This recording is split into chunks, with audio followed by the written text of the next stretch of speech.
Hello and welcome to another episode of Cowboys Takeover podcast. Aaron James here with you. Man, you know, here we are sitting at 3-4 off another poor performance in San Francisco. Dak, having some garbage time, but outside of that, really not a productive game. So we're licking our wounds, even though this was anticipated and forecasted between both Jason, Kent, and I. When you see the run the Cowboys were making in the fourth quarter, you get a little bit of hope. 49ers kept shooting themselves in the foot really all game. But, we got to take a deep breath here and, let me bring him in. You guys know him as wise counsel on this show, Jason Kent. What's going on, Aaron? What's going on? Yeah, you're right. It was another dude. It's tough week. It's tough Yeah. week. Guard, like you said right in the intro. Felt like a lot of the game has been what Dak's done a lot of this season. Just garbage time doesn't matter. Like make it look good on the scoreboard. Basically Baltimore Ravens game all over again. The dude doesn't do anything for 3 quarters, and come quarter four, the dude explodes. I think CD had like something like 60 or 80 yards in that fourth quarter alone. Yeah, it was a tough pill to, even like you said, even though it was expected, and all of us had them losing. I think the one that had us winning was Madden. It's still a loss because to me it was the way you lost. You got outplayed, you got outhandled. Yeah, the scoreboard says it was a 3-point game or 6-point game or whatever the case may be at that point. But if you watch the game, it wasn't that close. Mm-hmm. Well, what about the first half, though? We're up 10-6, and we're feeling good about ourselves. Yeah, but didn't they have there was that callback touchdown on a play for Thursday. I think they had a touchdown nullified Debo right the first drive, one of the drives where they went down and turned it over on downs. Debo first play of that drive had, I get there's offensive holding, but we went in, 10-6 at half, but it really could have been 13-10. Dallas down. Jordan and Mason, right? Mason's their running back. He was out most of that game. A good quarter of the second, the whole second. He's out. So and then they come back with this backup running back. Dallas can't find anyone to save their life, and Grendo or whatever, this kid looked like a monster last week. So yes, there was some positives in the first half. You held San Fran down, but again, there was a mistake by San Fran. Like you said, they shot themselves in the foot. They could have run away with this game, it felt like, early in it. So it was nice to see him show up. But in the second half, it was, again, the combination of Dak not playing when it matters most, and that defense in close games, when a lot of them are close, Dak's not scoring, and the defense in the second half lets it get away. We saw the same thing to me in Baltimore. So it's, these teams have the identities. They know who they are, and Dallas doesn't. Dallas right now is a fourth quarter when you're down, will put up some cheap yardage team, it feels like. So, the defense held their own, bend but don't break in the first half. Holding to the Niners to 6 points is pretty impressive. You don't expect that at home.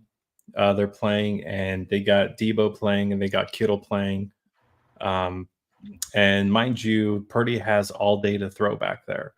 He has time to text McCaffrey, say what's up on the sideline, and he's just not getting any pressure. And then he can use his legs really whenever he wants. And in fact, we had the spy on him a couple times throughout the game, and which still broke out though. Which is really something you don't think of necessarily with Purdy as QB. You know, he's not a Lamar Jackson by any stretch.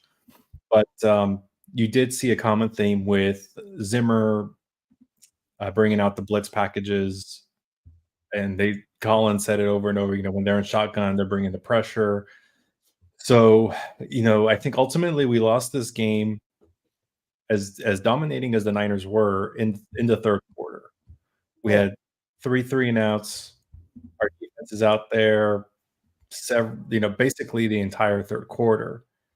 And the 49ers scored 2 of their touchdowns in that quarter on third downs in the red zone, at goal line, I think within 5 yards out. So the first one, Purdy, it's coming out of a timeout, and unexpected, Purdy does a QB sneak for like 2.5 yards or something along those lines. Cowboys were unprepared, and they get the touchdown. That was a 3rd and goal. And then on the pick play, Kittle scores a touchdown. Referees pick up their flag. I know the referee commentator said that they should have picked up on the flag because there was contact and defender essentially pushed the receiver into their own teammate. But even then, I'm not really buying that when it's all like inside the 2. I mean, you're at the goal line. It's all within 2 yards or a yard and a half from the scrimmage. I think that should have been called. But regardless, you know, the 2 third down plays, maybe they'd go for it on 4th down either way. But you have the Niners, they go on their run, and then they go into a prevent defense in the 4th quarter. And then you see kind of Dak move the ball. But so look, our defense gets threaded. We didn't really imagine 200 rushing yards, 223. I think we would have both said under if we said 190, right? Or 180. We probably would have both done the under on that one. But ultimately, our defense does get us the ball back with 3 minutes left to go, 3:15, I think it was. They force the 49ers to punt, and they step up in that crucial moment when you got to know Parsons, you got no Bland, D-Law. Overshone gets a great sack on a blitz. Man, he should have went for the ball, but he gets a great sack, forces them into a 3rd and long, and then Juszczyk comes up short. We get the ball back. And on the first pass, there's 3 49er jerseys when Dak lets go of the ball on the path of that ball. And Fred Warner drops the interception, and I think it was Lenore was waiting right behind him to pick it. And it's like, man, what are we doing here? So you take a deep breath, and I think it was on the 3rd down play. It's a deep shot to Turpin, and then it hits him in the face mask. Yeah. So, you know, look, you got Turpin, you got a 4.3, 4.4 speed guy, but I've heard this said before. He has hands of like a 4.7 guy on those deep go routes. You know, he's not like he's like the slimmest, thinnest guy we have on our team, probably a 28 waist. And while I admire everything he does for us on the return game, he's not that. And I appreciate us trying to use him, but he's not a go route receiver. You can't expect him to win those one-on-ones unless he's completely burning guys. And you know, Dak overthrows him in the first quarter, or it might have been second quarter, leads to a pick because Dak gets blown up a little bit, can't step into it. And then on this one, he gets hit in the face mask and contorted. His body's contorted, but he's basically already falling out of bounds by the time the ball gets there. So he didn't create himself some room on the sideline. It's still a pass he's got to catch, though. To me, like there's still you're an NFL player. Like that pass, you know, I agree with you where, you know, he may not be have the greatest hands, but you're on an NFL roster. That was it might have been a little underthrown. I do think. You know, but it did hit him. I think it hit him perfectly on his hands. He played it perfectly. It was, you know, I'm not going to discredit Dak for that one. But when I look at this game as a whole, like the play earlier where you said, yeah, he underthrew I think he might have had him. I don't know. It did look like he definitely got blown up by Bosa. We can agree there. But again, it's one of those decisions like, do you have to make that decision early? Like, it's just your decision making is bad. And then when I look back early, like you said, like Dak, outside of, he had a really good drive in that first half, but, San Fran comes out, gets a touchdown. And then Dak, it felt like the interception on, where the pass to CD, there was no pressure. It was just a bad throw. It looked like CD had about 15, 20 yards behind him. If he just floats it out there, CD can run under it. So it's just, and man, it's been a lot of interceptions the last few weeks too, and going CD's way. And his facial expression, I know I discussed it last week on the preview show, doesn't look great. He doesn't look encouraged. He looks very discouraged. It's not like the normal CD we've seen the last few years. And I don't know if it's more because, he's frustrated with it, but it's tough. I mean, I just don't know what to say because Mhm. you come out and yes, San Fran touchdown, interception, touchdown, 3 and out, touchdown, 3 and out. Like, come on. And Yeah. then yes, then like you said, they punt the ball. So Dallas, get some touchdowns and they do hold it. Their defense steps up, but there's moments in this game. The big moments to me were right at the end of the second half. You scored a field goal. You let San Fran go down. So you're up 10-3. You let San Fran go down. And then not only, yes, there's a little over a minute left, but you go 3 and out on that next, and it's not even like you ran a lot of clock where it's like, okay, you still gave San Fran the ball the back at the right before the half. So San Fran, like, it's these decisions by Dak and coming out of halftime. You throw the pick where it's a very obvious, CD's open, you put some air under it. Then we can't, and I know it's not all on Dak, but we can't be having these 3 and outs. We can't be not moving the ball. Like, you got to start figuring out ways to get these guys in space, especially your big dudes. Like, Mhm. and it feels like this is every week the same thing. Dallas, good first half, not very rarely are we getting blown out. And then just second half, we don't score. Defense can't stop anyone. And it's frustrating to see this week in and week out because it feels like it's this almost the same show every week at this point. Um, it's Yeah. Dallas looking terrible and Dak looking great in the fourth quarter, and when it doesn't matter, and we had give hope, but to me, at what point can this season even be fixed? I really think that a couple things.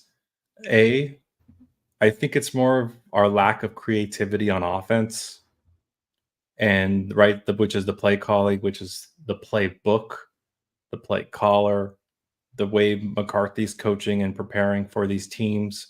We just the play calling, it looks boring, it looks predictable, and then when you stack on top of that the talent that we have, the lack of talent to execute, that is troublesome, and it's adding to.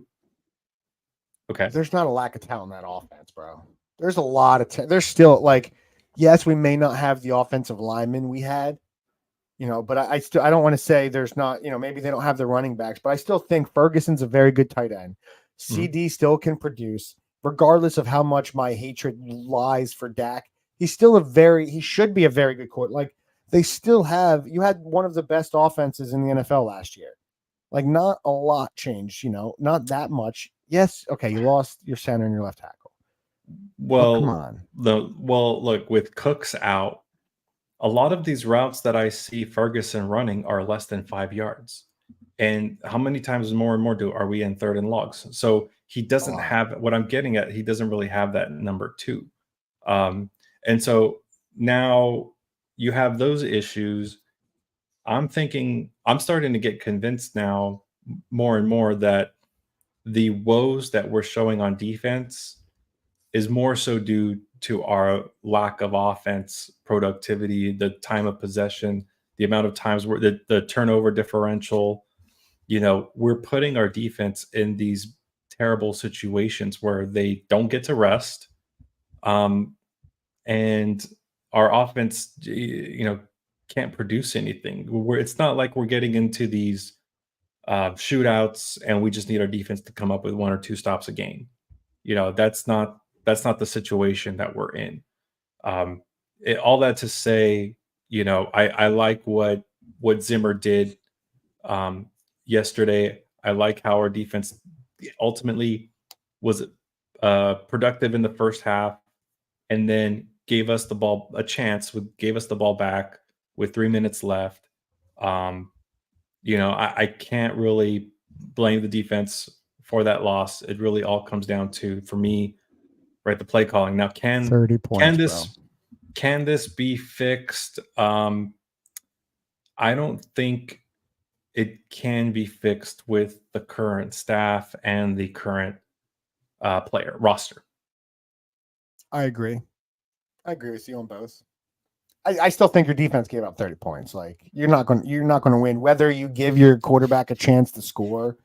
You still give up 30 points. A lot of the blame has to go on you. I love your point. I thoroughly agree with it. I've said it a lot. That's my one defense. I remember I've had this discussion and someone said, you really thought you're a big, in the beginning of the season, big Zimmer guy. The defense isn't performed. On top of the injuries, I do think the offensive or lack of offensive production has definitely hurt our defense this season because they've had to be on the field much more. This defense is the defense that's really, I've said it a million times, built to play from ahead, built to get after the quarterback. They're not built to shut down the run. They're not built to, protect the lead. They're built to protect that lead, get after the quarterback. They're built for that offense to be in that track meet and shut down that offense, the opponent's offense. They're not built to be in a 10-7 game in the first half, because now you're out there, they're pushing it. Your offense isn't scoring. Now they're not a defense that can make stops when needed.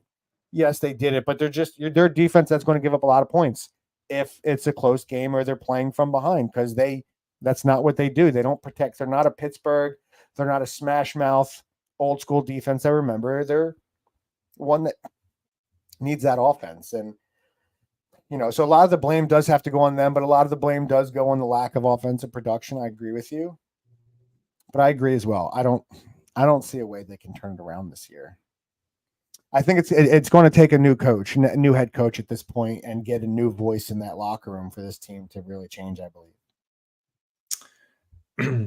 Yeah, which stinks to say, and I think I've said this before. I think it just comes down to like a McCarthy fatigue, right? He leads us to 3 great regular seasons, or we have 12 wins, which is really hard to do. You beat up on the bad teams, and it's the same script, and maybe 1 or 2 wins a season we can hang our hat on and say, hey, that was a good game, that was a good team.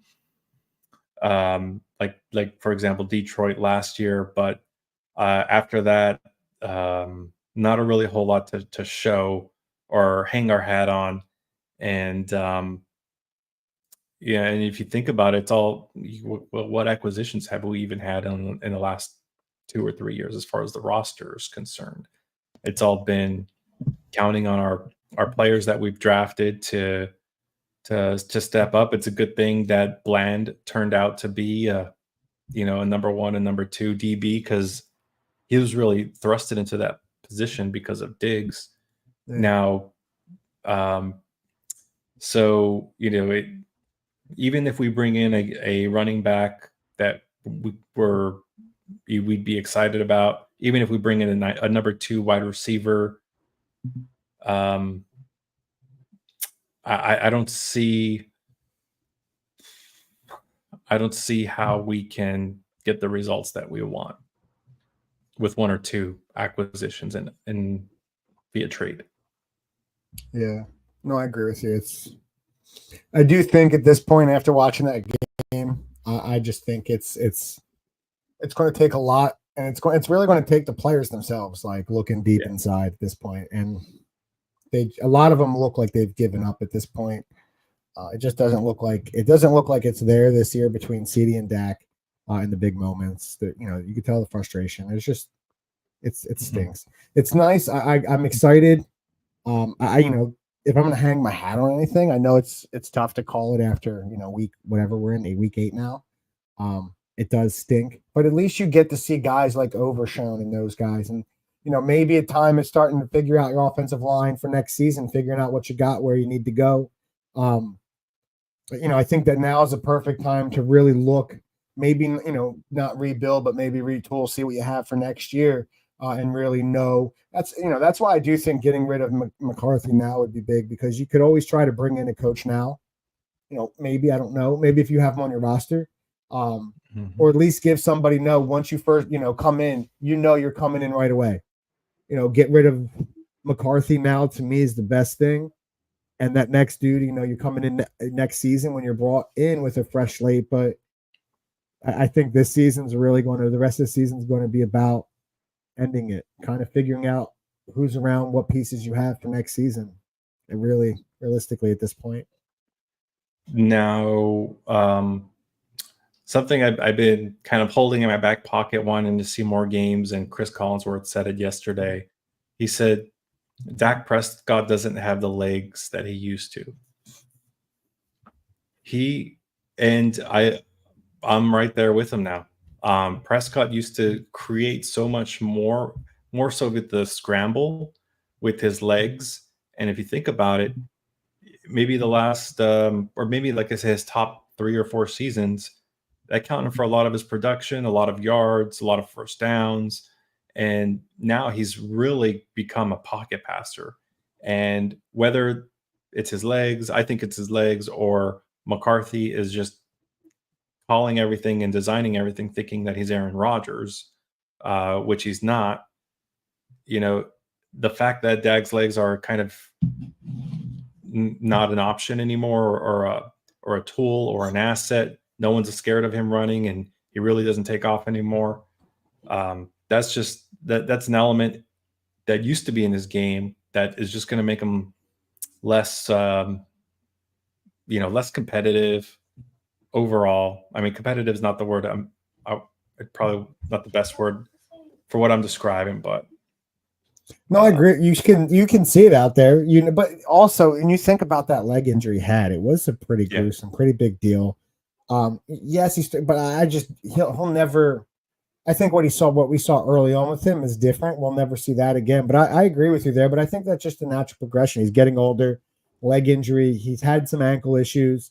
To me, I'd much rather not have him doing all that, because he's not going to be Josh Allen or Patrick Mahomes. But I know Patty does it some, but I'd rather not. You don't want to see him get hurt. You're paying him all that money now, and it's going to be an issue. Him being less mobile causes him, with your weaker offensive line, it's going to be issues, and he's going to have to figure it out. But, he doesn't, he's got the rest of the season to figure stuff out, because it is tough. I don't think they're going to play. So they need to put it together, but you are right.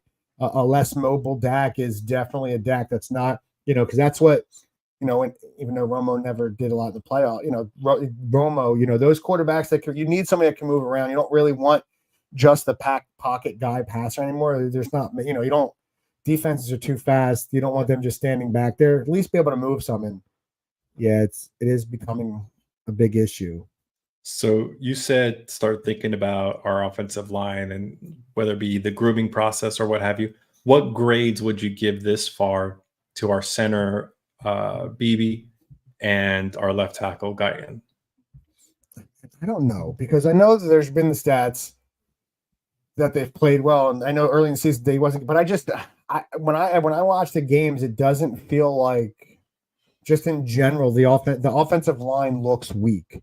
You're not getting a run game, and Dak's hitting the. I would probably say a C- at this point overall. Just as well the offensive line, because I don't think, when you take out half of a attack, you figure, you have to C-, D+.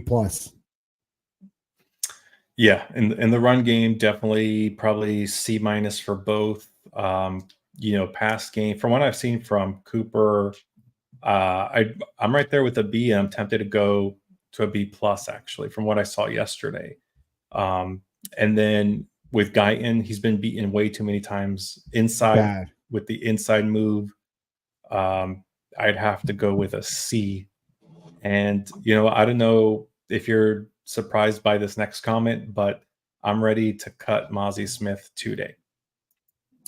Listen, he's not been as shown. I always feel like a lot of the defensive linemen we take recently. I remember, especially Michigan defensive linemen. You remember Taco Charlton, another Michigan guy that came here and didn't do dog crap. Maybe just stay away from the Michigan line defense. That's it. Michigan's defensive line, because they seem to come here and and you thought he was a bigger body. You really thought, like they talked about. Yeah. They said his strength was what Dallas needed. So I know at the time, I understood the pick, but it's not really played out.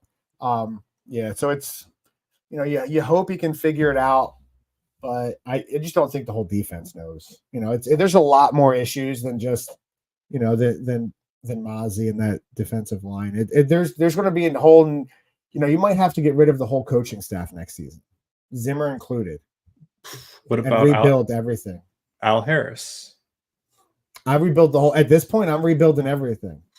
See, if it were up to me, I would let McCarthy go tomorrow or tonight, and I would assign Al Harris actually as the head coach, as the interim head coach. The work he's done with the DBs, the amount of passion, I think he would light a fire under everyone's butt and have accountability, the most high accountability possible, under each position, play calling, preparation, all the above. And I think that could be a spark. But history tells us that Jerry Jones is not going to make such moves unless we lose every game going into December. Maybe he does something and then he starts scouting for who we can bring in. I think it 100% has to be an offensive minded coach. Yeah. Al Harris. The only thing there's one reason people want to remember Al Harris. Okay. It's because we want the ball and we're going to win the game. And then my man Al Harris went and won the game. Okay.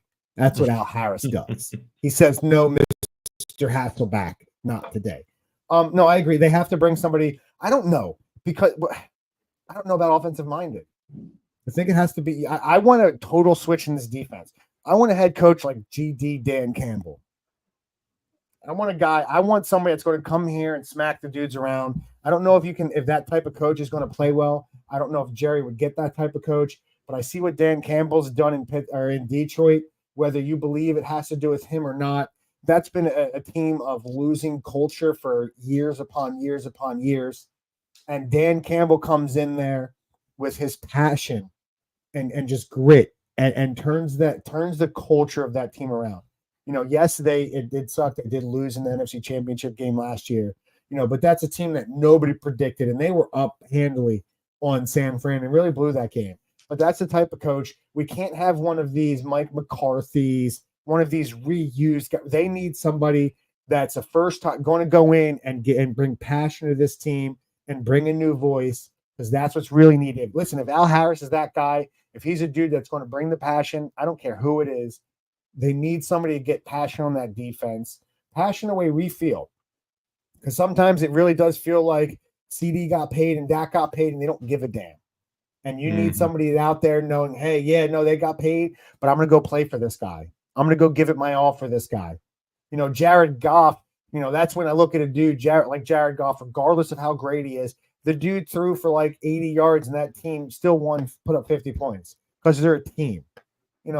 Yes, they got it, but they have they built a culture of winning. Jared Goff doesn't care. The running backs don't care. Receivers don't care. They're a team. And that's what I feel Dallas is missing. It feels like they're the Dak and CD show, and it feels like there's stars on the team, but they're not a team.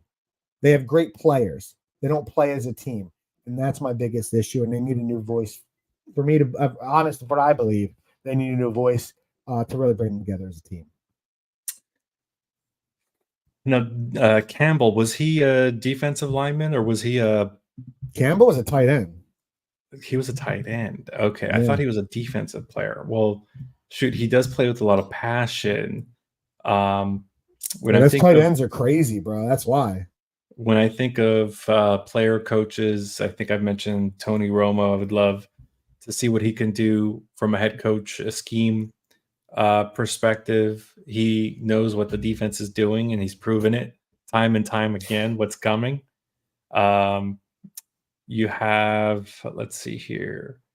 I mean, Deion Sanders, prime time.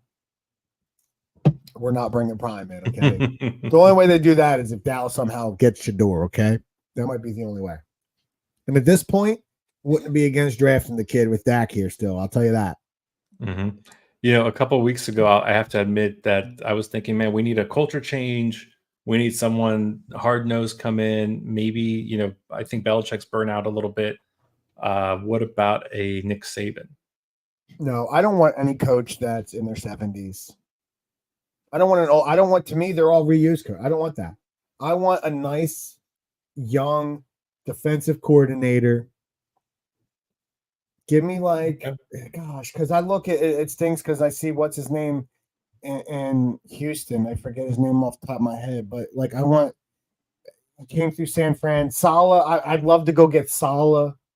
He's a dude I'd be okay with. You know, I know he's in there, but to me, that's a defensive guy. Like the Jets defense, since they signed him, their defense was a top 5 defense. And San Fran's always had one, but when he was in San Fran, it was a top 5 defense. So, you know, it's not like, you know, he went to the Jets and the Jets are terrible. He brought that great defense to the Jets. I need a guy that's going to come in and punch you in the face. And then, we can bring in somebody to worry about the offense. You can bring in an offensive coordinator, bring in an up and coming, listen, Washington had 8 people on their staff years ago. They had McVay, they had Shanahan, they had LaFleur. So you can go get a younger dude and give him his opportunity and bring in that dude that's going to focus on the defense and punch people in the mouth. Because if you bring in somebody now offensively, you have your offense set. What your offense is. It's not going to change. If you bring in an offensive guy, you have to change your offensive culture.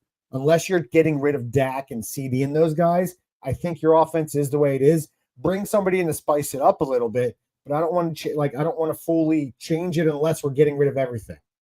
Like you got to have, to me, I don't want to bring in one of those old dudes. Let Dak run the offense. Bring in someone who's going to punch mouth on the defense. And once you improve that defense and improve Dak, now there's going to be some other moves, but I think too that fresh young voice is going to get those guys going. Not somebody that's Mike McCarthy who's been in the league for 40 years. He has his playbook. Maybe go back and go get Kellen Moore. You hear a lot of things in Philly. You don't know if Philly's using them right. You don't know how Philly's feeling about him. People think Sirianni's overruling him. Listen, go get Kellen Moore. Go bring him back. I think any of those options are good. But you just need that. You need Jerry to get rid of him. McCarthy, that is. But yeah, that's this week's show. Yeah, you can sense some frustration, both from Aaron and myself. Aaron he had a little optimism in there, but I know he's frustrated. He's not as optimistic as he seems right now. He saw some positives at the end of the game. We both listen. It's tough. It's a tough look. We really, really need a change. I don't think it's going to happen. So you really hope this team can dig down deep inside and just see what they're made of and see what they have. We're going into week 9. You're not totally out of it. You don't want to be, that was a tough loss. There's still room to grow. There's still room to improve. But you have to really step up. As of right now, you're 3-4. So you're in content. You can get a wild card spot. You're still right there in the wild cards. Division may be out of it, but listen, if you step up, you play well, you could still make a run. Still a lot of season left. Yeah, we're super negative now. You roll off 4 wins in a row, the show's going to change tune. I'm not going to like Dak, so we all know that, but definitely change some tune. But thank you everyone who checked us out today, whether it's on our YouTube page, Cowboys Takeover Podcast, Ring the Bell Network. If you're watching us on Instagram, or not Instagram, Twitter, Facebook, or X, whatever it's called these days. Appreciate each and every one of you for checking us out and watching us. If you're watching us on any of these social media platforms or YouTube, give a like, give subscribe, so that way you guys can know when our episodes are coming out. during the season, we're pretty systematic. That's not the right word. We're pretty consistent. So we'll be back Thursday evening discussing this next week coming up. Like every game is a big matchup, but this is a very winnable game against the Atlanta Falcons in Atlanta. So Aaron and I will go over a big game by them this week or last week. You Kyle Pitts, you got Bijan Robinson, you got Drake London, you got Kirk Cousins. We all know who Kirk Cousins is because we have Dak Prescott. So it's an offense that could put up some points. So we'll discuss and dive into that team this coming Thursday. Again, thanking each and every one of you for checking us out this week. I appreciate it all. Tough loss, tough way to lose. A lot of disappointment. Hopefully they figure out something to hang their hat on. Hopefully they come back this week prepared. It doesn't get easier after Atlanta. Thank you, everyone, checking this out. Till Thursday night, I'm Jason Kent. That's Mr. Aaron James. Appreciate you all. Catch you next week. Go Cowboys. Catch you Thursday.